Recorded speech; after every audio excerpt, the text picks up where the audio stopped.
Hello guys, welcome to the channel Learn Think Right. In this video we will be seeing nested if statements in Python.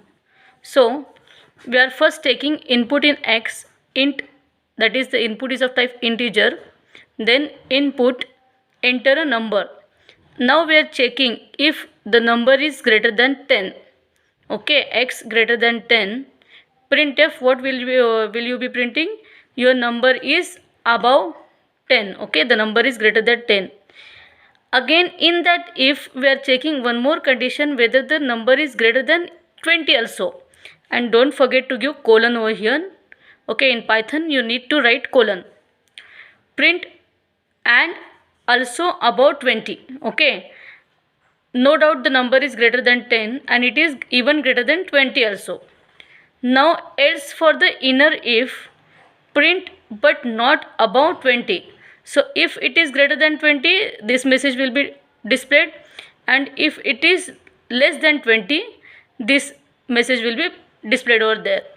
Then this print statement is outside the if else, inner if else. Now here what message displayed? Outside all the if. Okay.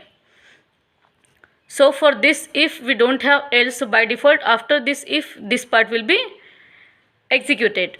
Now after this shift enter, the program ends over here. Now we'll see here it will ask for entering a number. If you suppose enter 12, first message is displayed, your number is above 10. Then the control will go over here, x greater than 20, the condition fails. So it will go to else part and it will display but not above 20. Then outside all ifs, this statement will be executed and it will display outside all ifs. So this was the program for nested if else statements in Python. Hope you understood this program. Hope to see you in upcoming videos. For that, keep pressing bell icon and subscribe the channel. Thank you.